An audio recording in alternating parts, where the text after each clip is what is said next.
This video will show you how to use our site if you or your students knows their A-levels but not what degree or university path is open to them. In this example, our student is thinking of taking A-levels in English Literature, History and Business Studies. From the main site, click on the purple Don't Know What Career You Want tab. This will take you to the A-level section. Students can select up to 6 A-levels using either the scroll bar or the search bar at the top of the screen. In this example, we're choosing Business Studies, English Literature, and History.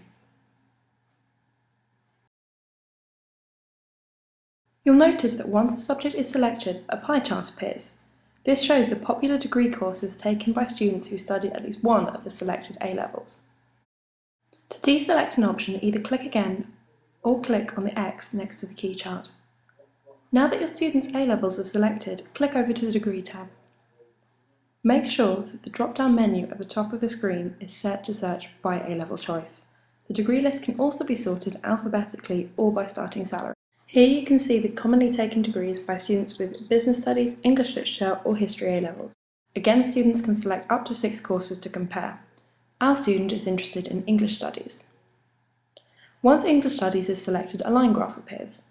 This shows the estimated lifetime earnings for English graduates. The markers at points along the graph shows earnings at 10-year intervals. Now that we've chosen English Studies, click back to the A-level tab. Make sure that the menu is set by degree choice. The page now shows the A-level courses most commonly taken by English graduates. The A-level thermometer has also appeared. Here we can see that 68% of English graduates had an English Literature qualification. 99% of these were A-levels.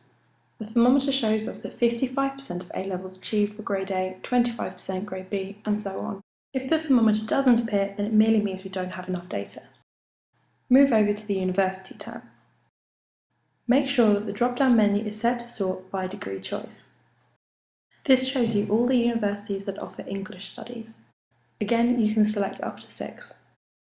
Let's say our student is interested in going to Anglia Ruskin, Cardiff, or Keele. The eye next to the university takes you to the university's website for more information. When a university is selected, a graph appears showing the expected first job starting salaries for English graduates from that university. Hover over this for the specific amount. Having looked at the salary information, our student wants to know about the requirements for taking English studies at Cardiff. Deselect Anglia Ruskin and Keele. Now click back to the A-level tab. We can see the thermometer has changed. It now shows the grades that students got into Cardiff to study English with. We can see that at Cardiff, 70% of English study students had an English Literature qualification and 91% of those with A-levels were grade A's. Of the 3 A-levels our student was considering, only 2 are listed. This means that for an English degree at Cardiff, Business Studies may be less useful than English Literature and History. Our student might want to consider taking Psychology or English Language instead. Remember, the thermometer function works best with only 1 degree or university selected. Our student now might want to know what they can do with an English degree. To help them with this, move over to the Careers tab. This shows you the paths that English graduates from Cardiff have taken. Make sure the drop-down menu is sorted by degree and uni choice. Careers can also be listed alphabetically, by starting salary and by degree choice.